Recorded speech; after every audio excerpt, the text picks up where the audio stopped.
Broadcasting from the business capital of the world, this is the Podcast Business News Network. So excited to have our next guest joining us again, Kate Van Riper, live on the Zoomcast and the podcast. She's the CEO of Innerscape Wellness, based out of Brentwood, Tennessee. And for today, I know we're going to improve upon everyday communication through the use of hypnotic language, what it is, why it's useful, and also give some examples. But first and foremost, let me have our friend introduce herself. Tell us a little bit about what she does. Hello, Kate. Hi, Jill. Great to be back. Same here. Please tell us a little bit about the work you're doing. Yeah. My company is Innerscape Wellness. It's my hypnotherapy practice. And I help people make transformational changes in their lives through using the power of their mind.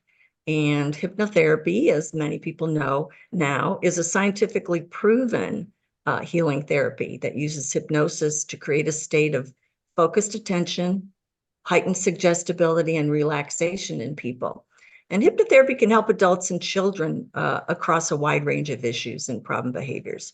So I've been a practicing clinical hypnotherapist for 7 years, and I started practicing in the San Diego area in a town called Encinitas. And I moved to the Nashville area a little over a year ago. So I'm now practicing here in Brentwood, which is just south of Nashville. I'm a certified clinical hypnotherapist. I have a degree in psychology, and I Mhm. taught at UCSD Center for Integrative Health in San Diego and Adapt Functional Movement Center in Carlsbad, California. I work with changing a variety of habits and negative beliefs or self-beliefs that both adults and children can make in their lives.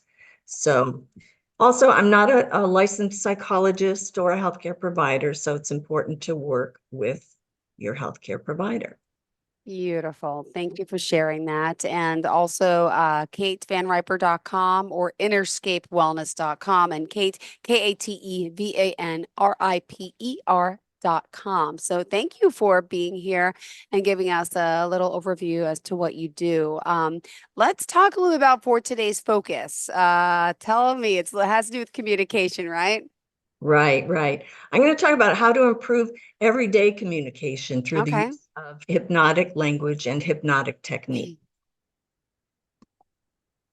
So you might say, well, why conversational hypnotic? Yeah, absolutely. And what is that exactly? Yeah. Right. Well, hypnosis has become kind of a familiar technique now. And the two most commonly used or understood uses of hypnosis are stage hypnosis and hypnotherapy. And the purpose of stage hypnosis is to entertain. In Mm. stage hypnosis, the hypnotist has the audience engage in a series of hypnotic tests to determine who may be the most susceptible to hypnotic suggestions. Then those who volunteer are selected to go to the stage where the hypnotist talks and jokes with them and usually dismisses a few people to further refine the group because he needs or she needs a compliant, imaginative, and extroverted person with a sense of humor, and they're more likely to be successful on stage. So the hypnotist then puts one or all the volunteers into a trance, and the show proceeds with the hypnotist demonstrating power over the volunteers by having them engage in a series of increasingly comical behaviors. So stage hypnosis works easily because the general myths, one of them are people have a myth, a belief that's not correct about the hypnotist being the one in control. And actually, it's the client that's in control. They're Mm. agreeing to do whatever they're there to do. So hypnotherapy, the second most common use, is different from stage hypnosis. It's a therapeutic process, and the purpose is to help people break unwanted habits or change something about their lives. A hypnotherapist is a trained professional who somebody sees about making these changes. Hypnotherapists have to be flexible in their approach, and Okay. they build the depth of trance over a number of sessions. So hypnotherapy isn't a magic pill that'll fix somebody's problems without their participation. It requires the person's involvement and commitment to making changes. Hypnotherapy is bound by a clear code of ethics, which requires the hypnotherapist to only use hypnosis for the purpose that it's agreed with the client. So both types of hypnosis or uses of hypnosis involve putting the person into a special state of mind. Both use suggestions to achieve results, and both use some specific hypnotic language patterns to do this. Stage hypnosis and hypnotherapy aren't the only applications of hypnosis, though, or hypnotic language. The power of hypnotic language can also be used in acceptable and ethical ways to improve communication. Hypnosis is really effective in facilitating change, so why not use it for other applications like communication in everyday life? Hypnotic language is a tool, and a tool can be used for a variety of purposes. Many of the ways of communicating using hypnotic language are natural, actually, and used outside of therapy all the time by a lot of people, yourself included. If we stopped using hypnotic behaviors in our daily lives, it'd be really hard to communicate with everybody. So it's a common language, everyday common language, but what is special about it is how it is used and how it is spoken. So with conversational hypnotic language, you're really simply making yourself a better communicator with the ability to clearly and effectively speak to anyone and have them respond positively. The ethical uses of it, and any tool for that matter, depend on the purpose and the intention of the person using them. For example, you can use a knife to prepare food, you can use it to perform life-saving surgery, or it can be used as a weapon of aggression. What's most important is the purpose for using conversational hypnotic language and the desired outcome. Using it to enhance your communication and facilitate understanding is obviously ethical, whereas using it for the exclusive benefit of the person using it and to the detriment of the other person may not be ethical. Got it. Yeah, so down to the meat of it. Yes, the meat of it. I love it. I love it. Why it's useful. Let's talk about more about this for sure. It's effective for improving communication skills in general, Uh-huh. including building rapport and trust, negotiation and persuasion, motivating and influencing others, resolving conflicts, Okay. enhancing relationships, and overall self-improvement. And I think it's a useful tool for parents to use with their children also. Most people have already used many of the elements of hypnotic language in their daily life. For example, in therapeutic hypnosis or hypnotherapy, the therapist should always have a purpose for using hypnosis with their client. This may be to find out the source of their anxiety, for instance, by tapping into their subconscious. This is an important element for the process to work effectively. And in your daily life, your purpose for communication with another person may be for various reasons. For example, you may want to influence your child to understand the idea and importance of taking responsibility for their actions. Interacting with the child with that purpose in mind can significantly change the dynamic and effectiveness of the conversation that you have with them. Try it next time you want to influence your child. First, decide on your purpose so that it can guide you in your interaction and keep the conversation on track. Talk to them for a few minutes with your purpose in mind. That's the key. You may even want to write it down beforehand. It'll be more effective if you don't explicitly say what your purpose is or intention, as it can trigger their defenses. Just allow your intention to guide your conversation.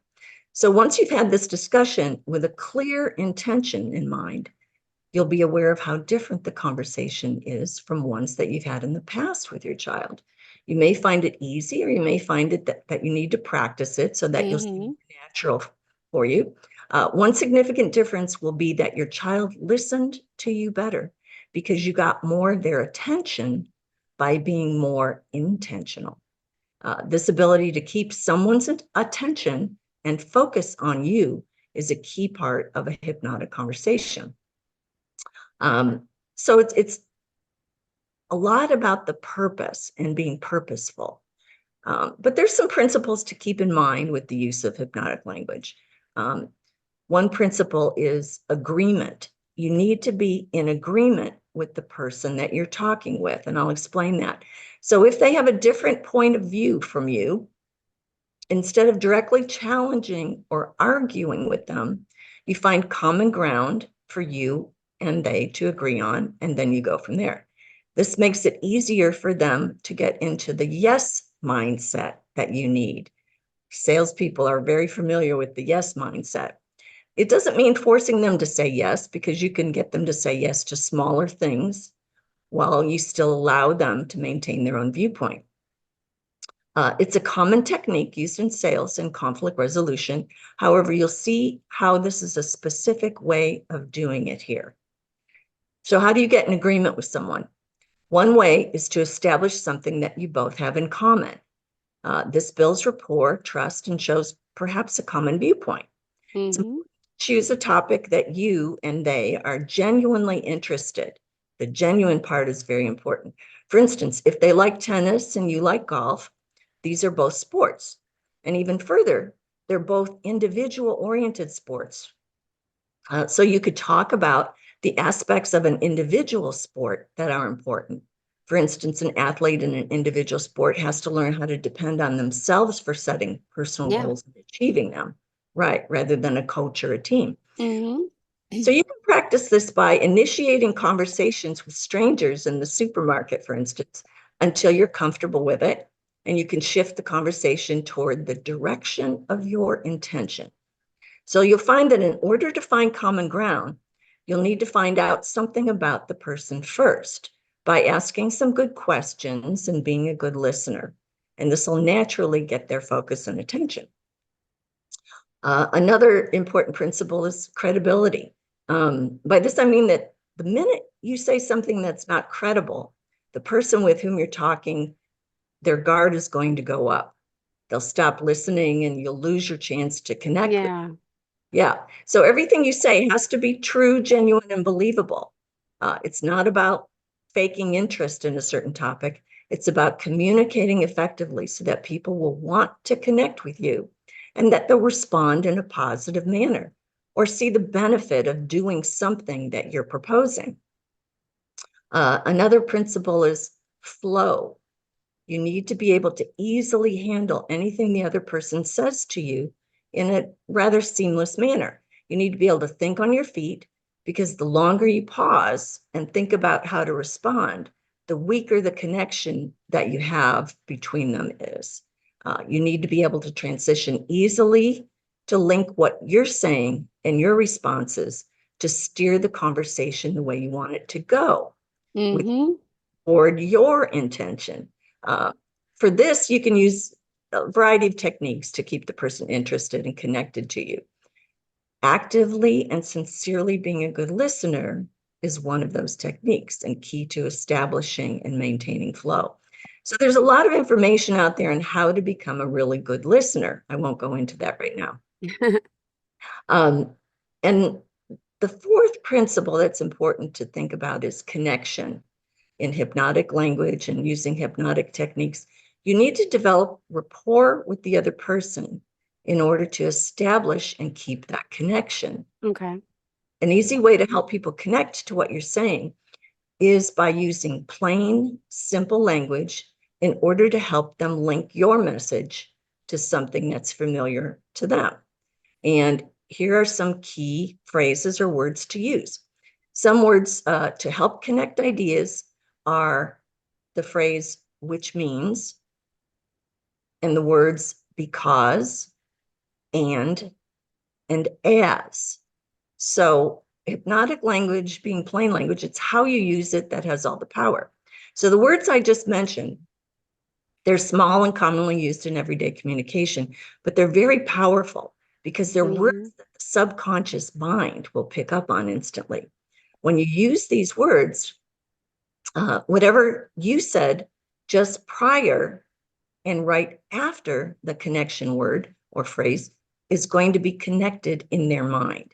So there's a lot of different connections with conversational hypnotic language, and they're all important. So you can practice the principles that make Okay. language effective, including repetition. Yep. You'll need to repeat key words. So Okay. you're connecting words of which means, because, and as are ways to emphasize your point. And because these words are so common, you can repeat them to link two ideas. The other person will be focused on the sentence before Mm-hmm. and after, and less so on the connection words. Okay. Another thing to do is to create leading responses for the other person. So getting the other person to respond how you want them to respond is a leading response. If you want them to respond in a certain way, like saying yes to something you want to do, or do that without them feeling forced or compelled, you use these connectors. Hypnotic language is designed to help you lead the person you're talking to towards seeing your side without seeming to lead them in an off-putting manner. Uh, and the last thing is rhythm and tone. Your speaking rhythm and your tone are very important. If you speak in a hesitant way or so softly that people have to strain to hear you, you're going to be less effective. I have a doctor like that. And I'm like, wait, I can't understand. Yeah, so you can tell that that's a lot less effective. When you use a more authoritative tone, it's better. So when you sound like you have authority, it automatically increases and creates a feeling of trust. Your speaking rhythm is important because the cadence of your voice will help create a focus or a state that you need the other person to be in. So does that make sense? Absolutely. And it's funny. That one, the last one really resonated with me because I know a few soft speakers. And you're right. I think the more loudly authoritative, as you say, I just feel you're more attentive to that person. And You get their attention and you keep it easier, which is a key thing in hypnotic language. eye contact, right? Is that one of them? Making sure we look at each other in the eyes. Body language is very important. Mm-hmm. So That's one of my favorites. I try to tell my kids that, when they're ordering at the local Applebee's when we go out to dinner, and I said, look her in the eye, say, yes, ma'am, or please, yes, I'd like this drink, please. I'm trying to teach them that at a well, young that's good age. because it's teaching them how to connect with other people, Yeah, right? for sure. Well, Um, you want to go over some ways that we're using hypnotic language specifically? I'm going to demonstrate a couple of things because we don't have a whole lot of time. So I'm going to Sure. demonstrate the agreement pattern. Okay. So when you're trying to influence and persuade somebody, you're naturally trying to get the person you're speaking to tell you yes to something. The Yeah. agreement pattern is your way of deflecting negative responses and the no answers you may receive in a subtle way. So once somebody tells you no and you leave it at that, you've lost the opportunity to win them over. So the basic agreement pattern is simple. It goes, I agree with your point, whatever point they're making, Mm-hmm. and you're using and also this point, which is the point B, the point being the one that you are making, Yeah. which is something that they'll agree to or that they'll find relevant. For example, if you're selling your idea for a new product to your manager at work, and your manager's just told you that he or she's not interested because it would be too expensive to implement Uh-huh. A, you'd use the agreement pattern to reply, I agree this new product is expensive to implement. And there's your connector word. I'll add that this new product has several features that our current products don't have and that customers have said they would buy. So you agreed with them on point A that it was expensive to implement, but then you used the word and connection word Yeah. to add your point B, something the other person will have to agree with because you should have already gone over the features with them. So if there's nothing that they've said that you agree with to start, Yeah. You can say something like, I do see your point. Non-committal statements like that allow you to acknowledge they've spoken without forcing you to agree to something that you may not agree with. Because again, this is a genuineness kind of issue. Disagreeing, no matter how politely, actually is a subconscious trigger for people to go on guard and prepare for a Oh, fight. yeah. You agree with them, even to something small, then they never go on the defensive, and then they don't have to go on the offensive with you. So the conversation stays friendly, and you're able to keep using the agreement pattern to get them to stay connected with you.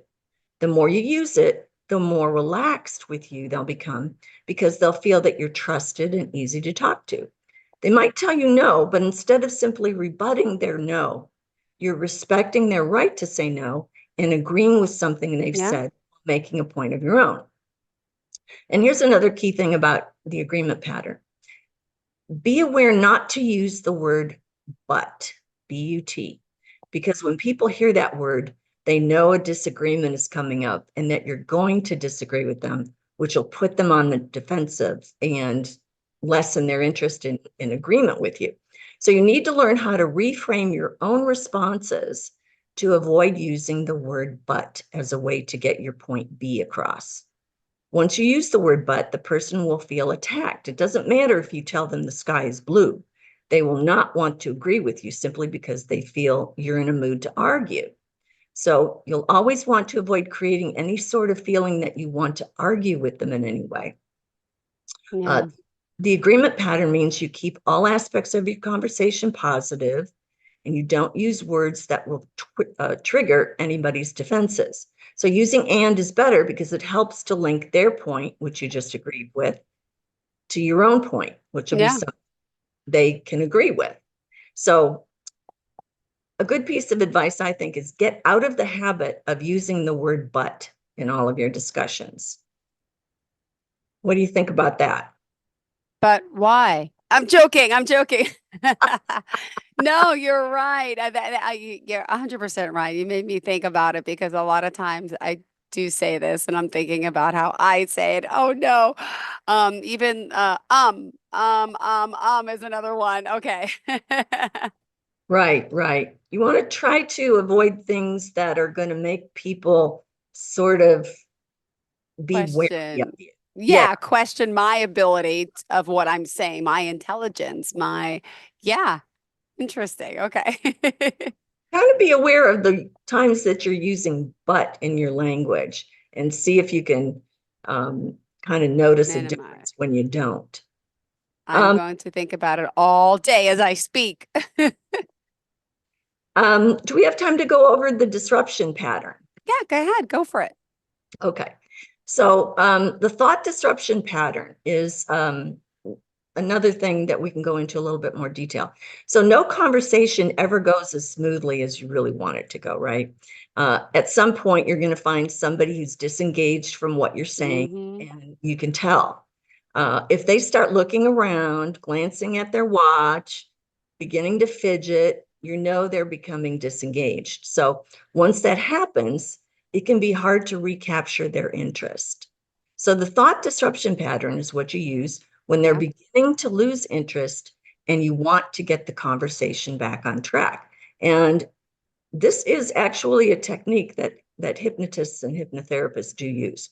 So you can also use the thought disruption pattern if the conversation goes off track, or if you find yourself on the defensive and you want to put the other person back into an agreeable state of mind. Okay.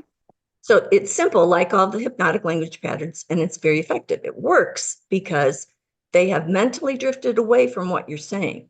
So you say something totally unrelated to the topic, either a question or a statement. They'll respond because it will be for a totally new topic. And then once they respond, you can get them back to the yes state of mind by using the agreement pattern that you just learned. And then you can reintroduce your original topic and use the agreement to lead them back to where you want them to be in the conversation. So, of course, timing is an important part of this Yeah. because if you wait too long to use the thought disruption pattern, then you're going to lose the chance to really put the conversation back on track. And if you use it too early, you might end up breaking the connection that you have with the person you're talking to by asking an unrelated question as a way to divert their attention back to you. So if they're still paying attention to you and you ask a question that's off topic, it would leave them confused. And that's not what you want. You need to wait until they're no longer following you closely. So you have to pay attention to those cues. If you see them showing signs of disinterest, these are signs for you to use the thought disruption pattern. For example, if you see that they're looking around at people around you, you can say something relevant to the situation you're in. Like if you're at a professional conference, you can ask them, have you been to one of the lunchtime keynote speeches? They'll either answer yes or no, but the important thing is that you have their attention again. Yeah.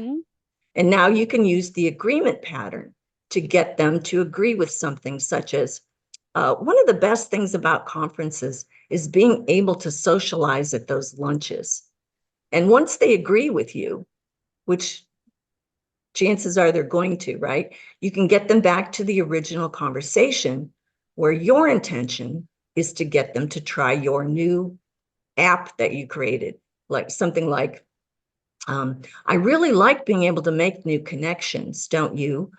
Wouldn't you like to be able to connect with other conference attendees quickly and easily after the conference is over? A new connection app I have, you can do just that. So you can see how, you've diverted attention away initially, and then you bring it back to what your intention is or your purpose. So you can use this anywhere when you need to be able to take control of the conversation again. And if somebody has taken over the conversation, somebody else, this works well also, the diversion techniques.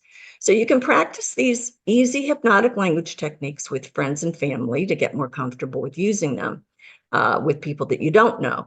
So if you're so inclined, you could also keep a record of certain conversations, maybe ones that went well and ones that were more challenging, to find out where you can improve your hypnotic language usage for your best outcomes. So it's a skill that'll improve your relationships on many levels. And basically, I think we could probably all use that. Perfect. Well, thank you so much. Unfortunately, we are out of time. How can we reach you? You can reach me at either katevanriper.com or innerscapewellness.com. Perfect. Well, thank you for being here. Great conversation. And I'm going to really think about how many times I use that word but today. Thank you. Thank you for teaching me something new. Always appreciate it. And our listeners as well. Thank you. Have a great day. Bye, Kate. Are you looking for even more of the podcasts and hosts that you love? The Podcast Business News Network is proud to announce that you now have even more ways to listen live. Check out the MyTuner Radio, online radio box, and Simple Radio apps on iOS and Android, or find us online. Search for Business News Network on mytuner-radio.com, or search Podcast Business News Network on streama.com and onlineradiobox.com/US. Take your podcast on the go and don't miss a minute of the action.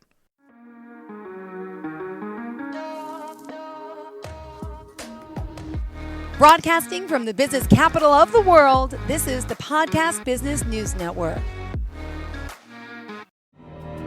For nearly 2,000 severely injured veterans, everyday life has become filled with barriers. Day-to-day simple tasks can become pretty daunting. I have to carry my chair up 2 flights of steps or have somebody do it for me. What scares me the most is just the falling. When I'm struggling with my house, I think, to have that one great barrier just knocked down, it's crucial. Home for Our Troops is a wonderful nonprofit that builds a mortgage-free, fully adaptive, handicap-accessible house. And there's no catch. It'll be our very first home that we've ever owned. This is a game changer. This is where your life begins again. We need you to join us in completing this important mission. Please visit hfotusa.org and help build homes and rebuild lives. Because of you, everything's going to be okay.